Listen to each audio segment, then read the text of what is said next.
10 people dead, including 2 young kids.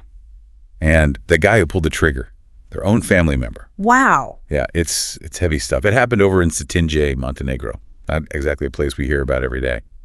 And if these kind of deep dives, the ones that really get into the nitty-gritty of these kind of events, if those matter to you, well, hit that like button down below. Subscribe to the channel.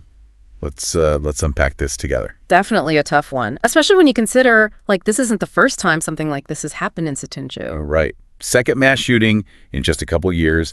This isn't some sprawling metropolis. We're talking about a small town.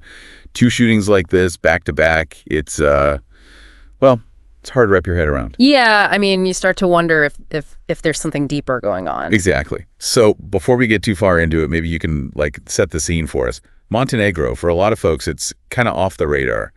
What's the deal with this country? So Montenegro, it's a pretty small country, down in the Balkans. They're actually working on joining the European Union. Oh, really? I didn't know that. Yeah, but they've got some hurdles to clear first. You know what I mean? Organized crime is a big problem there.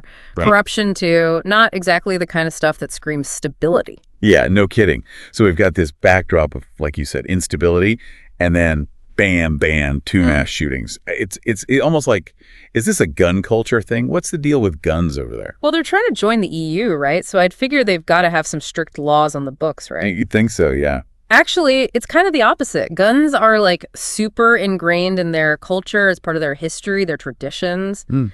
A lot of folks own guns there, even compared to other places in the Balkans. So you take that, mix it with the crime, the corruption, and it's a recipe for disaster, pretty much. It's a volatile situation, for sure. And then you add in the fact that this guy was, reportedly drinking heavily before he snapped.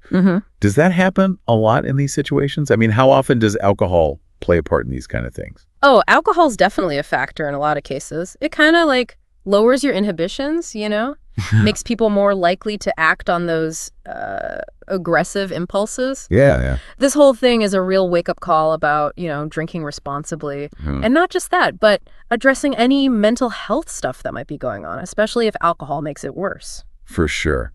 And it's especially messed up in this case because his own family was among the victims. I mean, what could push someone to do something like that to their own loved ones? This is what they call familicide, right? Yeah, familicide. It's when someone kills members of their own family. It's complicated. There's rarely just one single reason why it happens. Makes sense. But a lot of times, it's a mix of things. Mental health struggles, extreme stress, maybe the history of domestic violence. It's this perfect storm of factors that leads to something truly awful. Man, it's hard to even imagine what would drive someone to that point. It's a tragedy, no doubt. After something like this, I got to imagine there are some serious talks about gun control happening over there. Oh, yeah, they're debating it right now. Some folks are pushing for a total ban on owning guns. Really? A total ban? That's a pretty big step. It is, and it could definitely help bring down crime rates.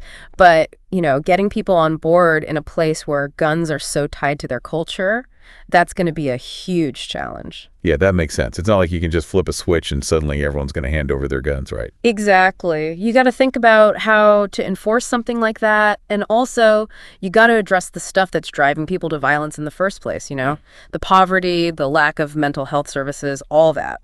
You're right. It's got to be a multi-pronged approach. It's this case really shines a light on how destructive violence can be. Right. And if you're finding this conversation as eye-opening as I am, hit that like button, share this video, and let's keep the conversation going. So, final thoughts. What can we learn from this whole thing? Well, I think it shows how important it is to tackle this problem from all angles. We need to be talking about mental health, responsible gun ownership, and all those societal issues that contribute to these horrible acts. Yeah. It's a complicated problem, but we got to keep at it if we want to make the world a safer place. Couldn't agree more.